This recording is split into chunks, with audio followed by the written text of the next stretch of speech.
سلام، به کانال پانی فود خوش اومدین. امروز میخوایم با هم این ماکارونی خوش رنگ و خوشمزه رو درست کنیم. اگه هنوز کانال رو سابسکرایب نکردی، دکمه سابسکرایب رو بزن، زنگوله رو بذار روی آل که از ویدیوهای بعدی باخبر شی.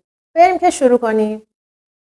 2 تا پیاز بزرگ رو رنده ریز میکنم و میذارمش کنار. یه دونه هویج متوسط دارم که اونو رنده درشت میکنم. نصف فلفل دلمرم نگینی خورد میکنم. تابه رو روی حرارت میذارم و توش روغن میریزم. پیازا رو اضافه میکنم و با شعله ملایم تفت میدم تا طلایی شه. یکم زردچوبه میریزم، فلفل سیاه، پاپریکا، دارچین و نمک. حالا 200 گرم گوشت چرخ کرده دارم که اونو به مواد اضافه میکنم. گوشت رو حسابی با موادم مخلوط میکنم و تفتش میدم. تیکه های بزرگ گوشت رو آروم با نوک قاشق ریز میکنم. 3 قاشق رب میریزم و قشنگ با موادم مخلوطش میکنم. رب رو با مواد خوب تفت میدم تا رنگش باز بشه. حالا 5 تا قارچ خورد شده داشتم که به مواد اضافه میکنم. فلفل دلمه و هویجم اضافه میکنم و خوب با هم مخلوط میکنم.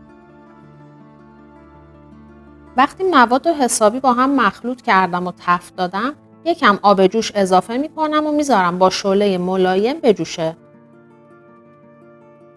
مواد رو هم میزنم و وقتی سسم غلیظ شد و یه مقدار خیلی کم آب داشت، اونو از رو حرارت برش میدارم.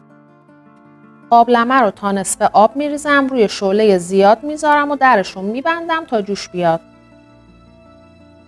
وقتی جوشید یکم نمک میریزم، نصف بسته ماکارونی که داشتم و از وسط نصف میکنم و اضافه میکنم. میذارم با شعله زیاد بجوشه تا نرم بشه. هر از گاهی با چنگال ماکارونی‌ها رو زیر و رو میکنیم تا به همدیگه نچسبن. یه مقدار از ماکارونی رو برمیدارم و بین 2 تا انگشتم تست میکنم. هر وقت که از حالت سفتی در اومد و یه مقدار نرم شد، ماکارونی رو آبکش میکنم. اگه بیش از حد نرم بشه ماکارونیتون خمیر میشه. حالا روی ماکارونی یه مقدار آب سرد میریزم. توی قابلمه یکم روغن و زعفرون دم کرده میریزم و قابلمه رو تکون میدم تا با هم مخلوط بشن. توی یه ظرف دیگه یکم از ماکارونی و مقداری از مواد گوشتی رو با هم خوب مخلوط میکنم و میذارم کنار. یه دونه سیب زمینی رو حلقه‌ای میکنم، قابلمه رو روی حرارت میذارم. وقتی که روغن داغ شد، سیب زمینی های حلقه‌ای رو دور قابلمه میچینم. وسط قابلمه رو برای تعدیق ماکارونی خالی میذارم. حالا ماکارونیمو که با مواد گوشتی مخلوط کرده بودم کف قابلمه میریزم. یه مقدار ماکارونی میریزم، روش یکم از مواد گوشتی میریزم.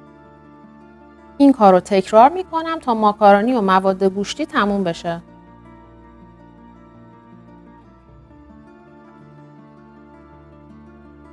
یکم آب جوش از کنار قابلمه اضافه میکنم و در قابلمه رو دمکنی میذارم و میبندم.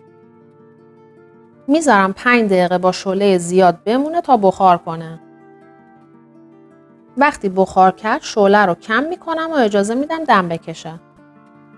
بعد نیم ساعت در قابلمه رو برمیدارم و ماکارونی رو با مواد گوشتی خوب مخلوط میکنم.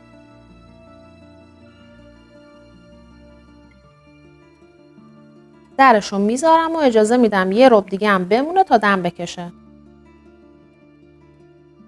ماکارونی خوش رنگ و خوشمزه ما آماده است.